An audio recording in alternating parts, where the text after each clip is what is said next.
Have you ever said yes to something and regretted it before the conversation was even over?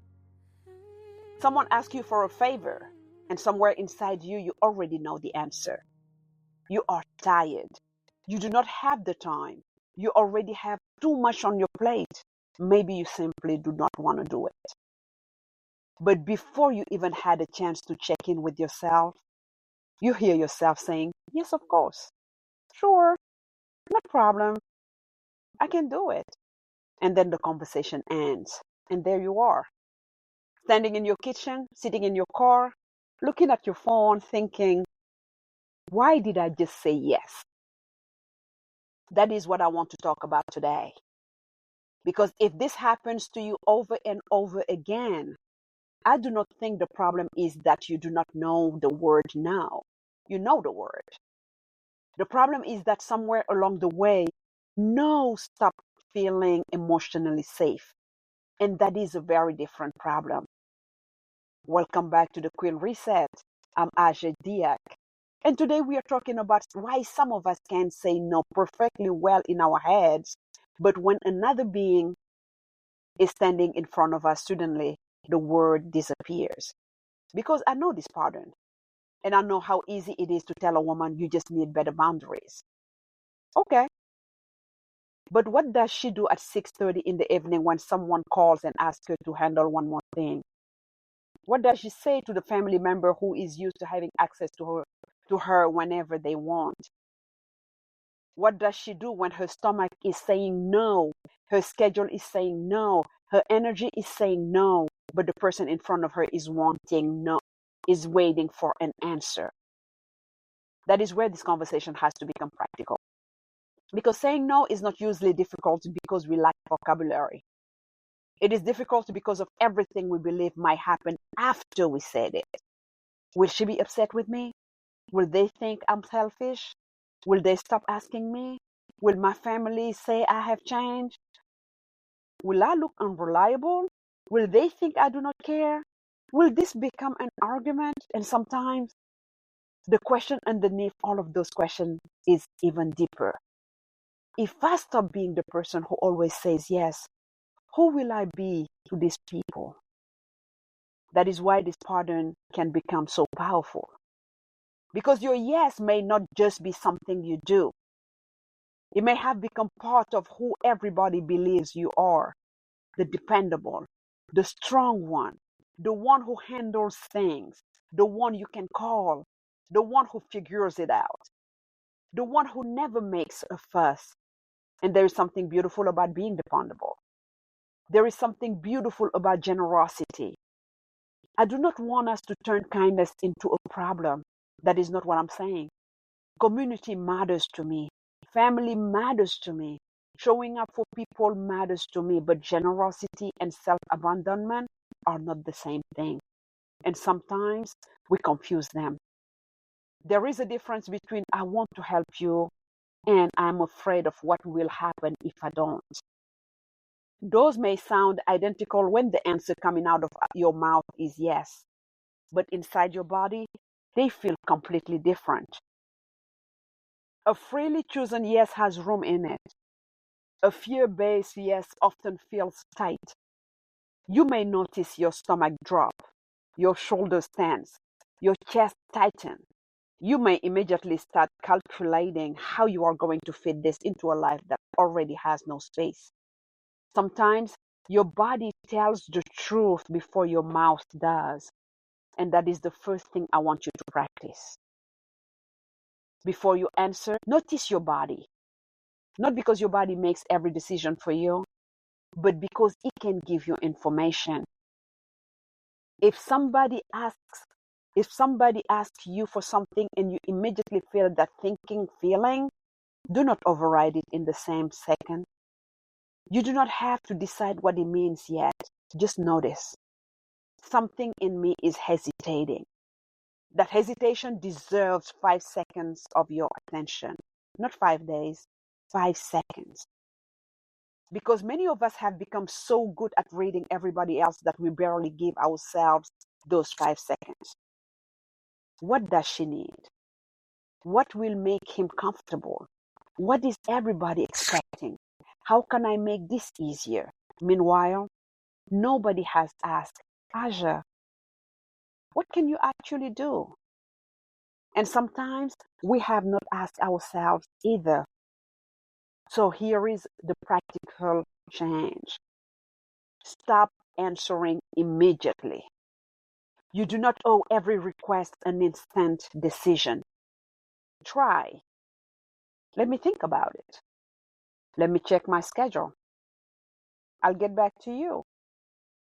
Give me a little time before I answer. Those are not no. They are not yes.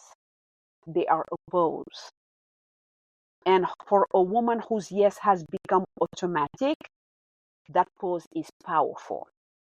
Because the pause gives the decision back to you. Now, once you have created the pause, ask yourself 3 questions. And question 1 is, do I actually want to do this? Not can I physically make it happen? Those are different questions. Women are very good at making things happen. We can rearrange, cancel something, stay up late, wake up earlier, skip lunch, push something to tomorrow, make 3 phone calls, move something around. Technically, yes, we can. But I want you to stop using can I somehow pull this off as the definition of capacity. Ask yourself, do I want to do this? You are allowed to include desire in the decision. Question 2, do I have the capacity to do this without resenting it? That question has helped me think differently about giving. Because sometimes I genuinely want to help somebody, but this week, I do not have it. And if I say yes when I do not have it, then I might show up tired, irritated, distracted, or quietly angry at the person for accepting an offer that I voluntarily made. That is not fair to them either. Sometimes resentment is information. It can be telling you that your yes and your actual capacity are too far apart. And question 3, if I say yes, what am I saying no to? Because every yes costs something. Sometimes the cost is small.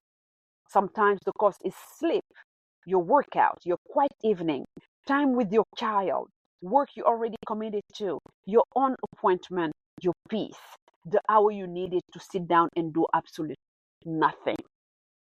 And because those things belong to you, we often treat them as more movable than everybody else's needs. That has to change. Now, let's say you ask yourself those questions and the answer is no. This is where women get stuck again. Because now we think the no needs an entire presentation. We start building a legal case. I would love to, and normally I absolutely would, but Tuesday I have this thing, and then Wednesday I have to do that, and I have been so tired lately, and I hope you don't think. By the time we finish explaining the boundary, we have accidentally created 3 ways for the person to negotiate with it. But that's okay, we can do Wednesday, if not Tuesday. Oh, it won't take that long. You can come later. Now we're trapped again. So here is another practice. Make your no shorter. I can do that this time. That doesn't work for me. I won't be able to make it. I can't take that on. Not this week. I can help with this part, but I can't do the whole thing. And notice something. None of these sentences are cruel. None of them say, I don't care about you. They are simply information. And I know somebody listening is already thinking, but what if they are disappointed? They might be. That is the part nobody likes to say. You can set the kindest boundary in the world and somebody may still be disappointed, especially if your previous lack of boundaries benefited them. That does not automatically mean the boundary was wrong. Disappointment is a feeling. It is not always an emergency, and other people's feelings matter. Of course, they matter. But their feelings cannot become the only information you use to make decisions about your life. This is where I think the deeper work begins. Because after you say no, There may be guilt, and a lot of women interpret guilt as proof. I feel guilty, so I must have done something wrong. Not necessarily. Sometimes guilt simply means I did something unfamiliar. You can feel guilty and still have made the right decision. You can feel uncomfortable and still be growing. You can love somebody and still disappoint them. You can care deeply and still be unavailable. Those truths can exist together. So if guilt comes after the no, do not immediately run back and undo the boundary. That is another pattern. You say, I can make it. 20 minutes later, the guilt arrives. Then you text, actually, let me see what I can do. No. Give yourself time to experience the discomfort without fixing it. Ask, did I harm somebody or did I simply disappoint somebody? Those are not the same thing. If you were unkind, repair it. If you made a mistake, own it. But if you respectfully say no to something you genuinely could not do or did not want to do, you may simply be feeling the discomfort of changing an old pattern. Let the discomfort pass without using another yes to make it disappear. And I want to give you one more distinction that I think matters. There are different kinds of no. There is the complete no. No, I can't do it. There's a partial yes. I can't do the whole thing, but I can help you with this part. There is a later no. I can't do it today, but I can look at it Friday. And there's an alternative. I can't take that on, but I can tell you who might be able to help. A boundary does not always mean closing the door and walking away. Sometimes it means deciding how much of yourself is actually available instead of handing over the entire thing. That can be especially useful when family and community are deeply important to you. We do not have to choose between being completely self-sacrificing and becoming completely unavailable. There is a middle. There is generosity with limits. There is community without disappearing. There is love without unlimited access. And that is what I want more women to practice. So this week, I want you to experiment with something very small. Not the hardest person in your life. Please do not leave this episode and choose the most complicated relation you have as your first boundary exercise. Please start somewhere ordinary. The next time somebody asks you something and you feel that automatic yes coming, do these four things. Pause. Notice what your body is telling you. Ask yourself whether you want to do it and whether you actually have capacity. Then answer clearly. And if the answer is no, let the no stand long enough for you to learn that discomfort does not mean disaster. That is the practice. And the more you practice it, the less foreign it becomes. Eventually, you begin to discover something important. Your relationships do not need access to the most exhausted version of you in order to know that you love them. Your goodness is not measured by how difficult it is for you to say no. Your usefulness is not your entire identity, and your value does not disappear when you are unavailable. Now, if you are listening to this and you're thinking, okay, Aja, I understand what you're saying, but when somebody is actually standing in front of me, I still don't know what words to use. That is exactly why I created the Stop People Pleasing Mini Starter Kit. Yeah, 7 days to start choosing yourself. It has ready to use boundary phrases for work, family, friendship, and relationship, plus a 7-day practice to help you begin using them. I will put the link in the show notes, but whether you use the kit or not, I want you to leave this episode with this. You do not have to become a woman who says no to everything.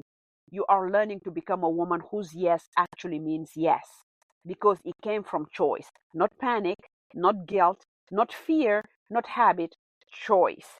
And that changes everything. Thank you for sitting with me today. This is the Queen Reset. I'm Aja Jack. Welcome back, my queen.